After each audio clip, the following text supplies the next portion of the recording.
Let's go. I'm ready.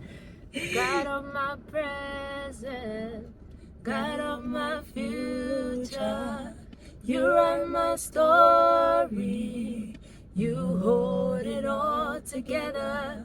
God of my present, God of my future, you write my story, you hold it all together. I remember when I was going through one of the hardest moments in my life. This is a song that came to me because if you know me, I'm a planner. I'm a serious planner. I believe that God says that we make our plans, but He's the one that directs our steps. But I'm a firm believer that you can plan with God, and as you plan with God, He will still direct your steps in that plan. But sometimes we can overplan, so there should be like a kind of balance. So what's your thoughts on planning and this whole thing, like planning with God? I mean, I agree with you to a certain extent.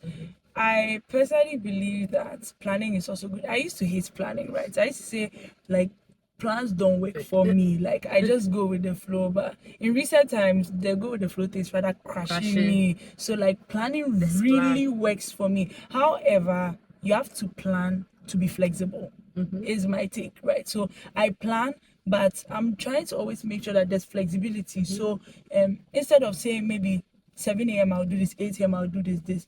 I'll rather say in the morning before this time I have to do this and this. So that if it was supposed to be at 7 a.m. and it didn't happen and it's at 7:30, it doesn't throw me off. But I just make sure that I get it done. Right. But there's also a way to still plan with flexibility for 7 a.m. and stick to it, because discipline and consistency is also important. Right. But I just feel, especially with plans that have to do with life issues where God has to intervene a lot, like in terms of the school you go to, marriage, the time you get married, all of those things. You need to plan to be flexible, right? Because God will just do whatever He wants to do. Do you understand? And it's for our own good, right? But if you're always so rigid, you always find yourself wanting. So I believe in planning. Like, planning takes a huge load of things off, especially for people like me. I don't like having too many choices. When you give me too many choices, I'll just be so confused sitting there. So when I plan, I know what I'm doing. When it's time,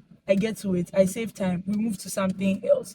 But you also have to learn how to be flexible, right? You always have to understand that it's God that will have the final say in everything. And as Sebo rightly said, you can also reduce like a lot of the pressure by planning with God.